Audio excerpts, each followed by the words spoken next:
दोस्तों, आज की सबसे पहली और बड़ी खबर। जैक ने जारी किया मैट्रिक और इंटरमीडिएट साइंस का रिजल्ट।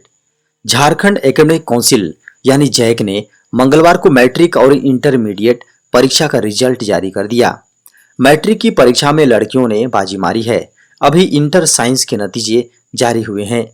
इंटर आर्ट्स और कॉमर्स का रिजल्ट बाद में जारी किया जाएगा। 95.60% छात्र मैट्रिक और 92.19% छात्र इंटर में पास हुए हैं।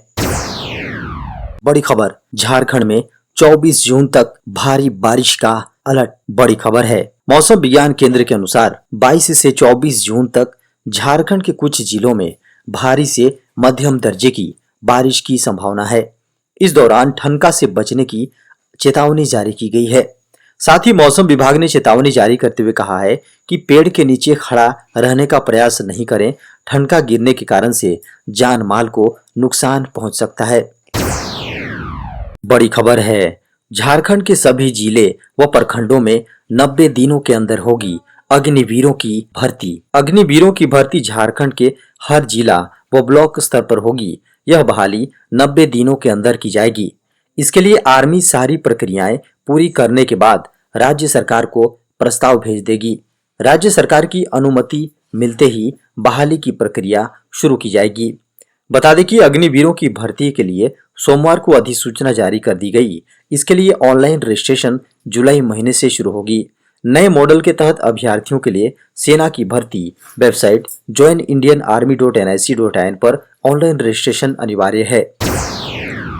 झारखंड में 27 महीने बाद खत्म हुए कोरोना प्रतिबंध। झारखंड सरकार ने 27 महीने बाद कोरोना से संबंधित सभी तरह की गतिविधियों को सोमवार को सशर्त अनुमति दे दी है। इसको लेकर मुख्य सचिव सुखदेव सिंह ने सोमवार को आदेश जारी कर दिया। यह तत्काल प्रभाव से लागू होगा। आदेश के बाद अब झारखंड में मेला और प्रदर्शनी का आयोजन हो सकेगा। जुलूस भी निकाले जा सकेंगे। सरकार के इस फैसले के बाद इस वर्ष भगवान जगन्नाथ की रथ यात्रा और मेले के साथ श्रावणी मेले का भी आयोजन हो सकेगा। बता दें कि शर्तों के साथ दर्शकों की मौजूदगी में खेल आयोजन भी हो सकेंगे। सरकार की ओर से स्पष्ट किया गया है कि गतिविधियों में छूट सशर्त दी गई है। बड़ी खबर है, झारखंड के राज्यपाल रमेश बैस ने किया योगाभ्यास। झारखंड के राज्यपाल रमेश बैस ने मंगलवार को योग दिवस के मौके पर कहा कि पूरे विश्व ने हमारी योग पद्धति को अपनाया है। यह हमारे लिए गर्व की बात है। वे मंगलवार को राजभवन में पतंजलि योगपीठ रांची के सहयोग से आयोजित सामूहिक योगाभ्यास कार्यक्रम में भाग ले रहे थे। इस अवसर पर अपने संबोधन में कहा कि प्रधानमंत्री नरेंद्र मोदी ने वैश्विक मंच पर अंतर्राष्ट्रीय योग दिवस के संदर्भ में प्रस्ताव रखा तो 150 से अधिक देशों ने इसका समर्थन किया। बड़ी खबर है, 29 जून को साहिबगंज में मेधा डेयरी प्लांट का उद्घाटन करेंगे सीएम हेमंत सोरेन। साहिबगंज में सीएम हेमंत सोरेन मेधा डेयरी प्लांट का उद्घाटन 29 जून को करेंगे। इस प्लांट की आधारशिला प्रधानमंत्री नरेंद्र मोदी ने 2017 को रखी थी। प्लांट के उद्घाटन के बाद साहिबगंज और उसके आसपास के जिलों के लोगों को फायदा होने की संभावना जताई जा रही है। देश के प्रधानमंत्री श्री नरेंद्र मोदी ने 6 अप्रैल 2017 को साहिबगंज में डेयरी प्लांट की आधारशिला रखी थी। यह 4 वर्षों में बनकर तैयार हो गया था। झारखंड में तेजी से बढ़ रहे हैं कोरोना के मामले। सक्रिय मामले 111। झारखंड में कोरोना संक्रमण का दायरा हर दिन बढ़ रहा है। पिछले 24 घंटे में झारखंड में 11 नए संक्रमित मरीज पाए गए। हालांकि इस दौरान 8 मरीज रिकवर भी हुए हैं। हेल्थ डिपार्टमेंट के अनुसार झारखंड में कोरोना के एक्टिव मरीजों की संख्या बढ़कर 111 हो गई है। वहीं सर्वाधिक संक्रमित मरीज झारखंड की राजधानी रांची जिले में है। यहां संक्रमित मरीजों की संख्या बढ़कर 67 तक पहुंच गई है। स्वास्थ्य विभाग के अनुसार बोकारो में कोरोना के 6, देवघर में 10, दुमका में 1, पूर्वी सिंहभूम में 18, गढ़वा में 1, जामताड़ा में 1, कोडरमा में 2, लातेहार में 3, लोहरदगा में 1, रांची में 67 और सिमडेगा में 1 एक्टिव मरीज हैं। जल्द जारी हो सकती है सीटेट 2022 की नोटिफिकेशन। केंद्रीय माध्यमिक शिक्षा बोर्ड जल्द ही केंद्रीय शिक्षक पात्रता परीक्षा सीटेट 2022 के लिए नोटिफिकेशन जारी कर सकता है। इस शिक्षक परीक्षा को देने वाले देश भर के लाखों उम्मीदवार लंबे समय से नोटिफिकेशन का इंतजार कर रहे हैं।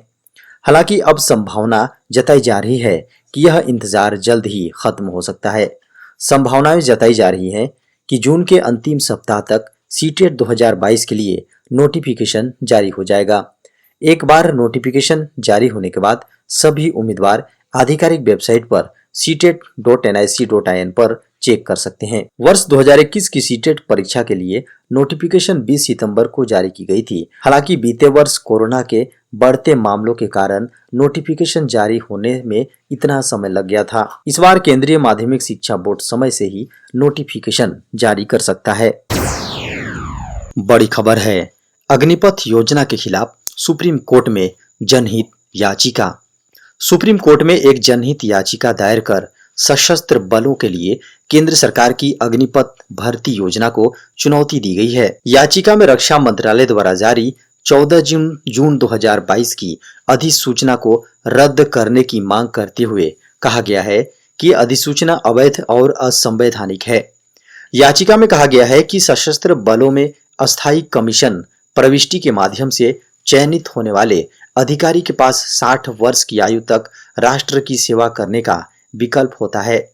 शॉर्ट सर्विस कमीशन में एक अधिकारी के पास सेना में शामिल होने और 10 से 14 वर्षों की अवधि के लिए कमीशन अधिकारी के रूप में सेवा करने का विकल्प होता है।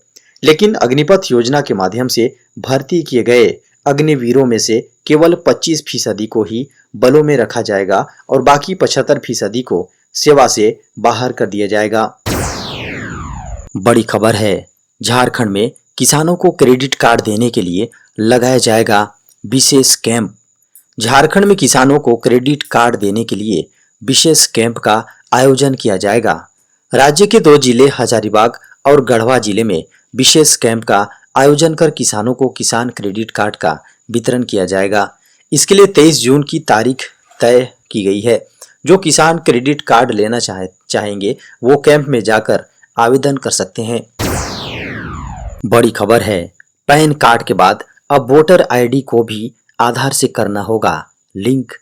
केंद्र सरकार आधार को लगातार मजबूत दस्तावेज के तौर पर पेश कर रही है। कई योजनाओं से जोड़ने के बाद अब आधार को अन्य दस्तावेजों के साथ लिंक किया जा रहा है। पैन कार्ड से लिंक करने की अनिवार्यता के बाद अब आधार को वोटर आईडी से भी लिंक करना होगा। अब फर्जी मतदाता कार्ड को रोकने के लिए सरकार ने वोटर आईडी को भी पैन से जोड़ने को कहा है। पैन कार्ड के साथ साथ वोटर कार्ड को भी आधार कार्ड से लिंक करना जरूरी हो गया है। आधार को मतदान कार्ड से लिंक करने से सरकार फर्जी वोटर आईडी कार्ड को रोकने की कोशिश कर रही है। वोटर आईडी को आधार से लिंक करने के बाद उन लोगों की पहचान हो सकेगी जिनके पास एक से अधिक मतदान पत्र या फिर जिनके पास फेक मतदान कार्ड हैं। सरकार ने इसके लिए नोटिफिकेशन जारी कर दिया है। केंद्रीय कानून मंत्री किरण रिजिजू ने ट्वीट करके सरकार के इस नोटिफिकेशन की जानकारी दी है। सरकार द्वारा जारी नोटिफिकेशन के अनुसार वोटर आईडी को आधार इकोसिस्टम से लिंक करने पर मल्टीपल वोटर आईडी कार्ड रखने वालों पर रोक लग सकेगी। बड़ी खबर है, देश में कोविड मामलों में आई थोड़ी गिरावट। पिछले 24 घंटों में आए 10,000 से कम नए मामले। देश भर में कोरोना संक्रमण एक बार फिर से बढ़ने लगा है। मंगलवार को कोरोना के 9,923 मामले सामने आए हैं, जबकि देश भर में 7,293 मरीजों ने कोरोना को मात दी। वहीं 17 और लोगों की मौत हो गई, जिसके साथ ही अब देश में कोविड से जान गंवाने वाले लोगों का कुल आंकड़ा बढ़कर 5,24,890 हो गया है। स्वास्थ्य विभाग से मिले आंकड़ों को माने तो अब देश भर में पॉजिटिविटी दर 2.55% हो गई है। हालांकि कोरोना के मामले सोमवार की तुलना में 22.4% कम हैं। आंकड़ों के अनुसार देश भर में मिले कोरोना संक्रमितों में से 76.28% मरीज इन 5 राज्यों में सामने आए हैं, जबकि केवल केरल में ही 28.8% मरीज मिले हैं। वहीं अब देश भर में कोरोना के 79,313 सक्रिय मामले हैं। पिछले 24 घंटे में 2613 सक्रिय मामले बढ़ गए हैं। खबरों के अनुसार देश भर में पिछले 24 घंटों में कोरोना की 13,24,000 वैक्सीन लगाई गई। बड़ी खबर है, मोदी सरकार पहली बार स्कूली पाठ्यक्रम को नए सिरे से करने जा रही है लागू। देश में 2020 में राष्ट्रीय शिक्षा नीति को लागू किया गया था। तब इसे लेकर कोई भी राजनीति नहीं देखने को मिली थी और न ही इसे लेकर कोई वैचारिक मतभेद सामने आए थे। लेकिन इसने देश में बड़े बड़े शैक्षणिक बदलावों का रास्ता खोल दिया है। इसी क्रम में विश्वविद्यालयों में 4 वर्षों के स्नातक प्रोग्राम में प्रवेश लेने के लिए कॉमन एंट्रेंस टेस्ट को लागू किया गया है। नई शिक्षा नीति के तहत ही देश में स्कूली शिक्षा के पाठ्यक्रम में बदलाव किया जा रहा है, जहां पर अब राजनीति की भी झलक देखने को मिल रही है। बड़ी खबर है, अग्निपथ योजना के लिए 24 जून से ऑनलाइन आवेदन प्रक्रिया शुरू। अग्निपथ योजना को लेकर विवाद थमने का नाम ही नहीं ले रहा है, लेकिन इसी बीच भर्ती प्रक्रिया के लिए नोटिफिकेशन जारी कर दिया गया है। वायुसेना में अग्निपथ योजना के तहत भर्ती के लिए आवेदन की प्रक्रिया शुक्रवार यानी 24 जून 2022 से शुरू की जाएगी। वहीं आवेदन के लिए अंतिम तिथि 5 जुलाई 2022 को निर्धारित की जाएगी। वहीं ऑनलाइन परीक्षा 24 जुलाई को होगी। यह भर्ती 6 पदों के लिए होगी, जिनके लिए योग्यता अलग अलग निर्धारित है। सेना की ओर से जारी किए गए नोटिफिकेशन के अनुसार अग्निवीर के पदों पर चयनित उम्मीदवारों को पहले वर्ष 30,000, दूसरे साल 33,000, तीसरे साल 36,500 और चौथे साल 40,000 रुपये प्रति माह वेतन और भत्ते दिए जाएंगे। इसके साथ ही सेवा मुक्ति के समय सेवा निधि भी दी जाएगी। अग्निवीरों को 4 साल की सेवा के बाद सेवा निधि पैकेज मिलेगा। 11.7 लाख की इस पैकेज पर कोई टैक्स नहीं होगा। साथ ही अग्निवीर स्किल सर्टिफिकेट और कक्षा 12वीं के समकक्ष योग्यता प्रमाण पत्र भी मिलेगा।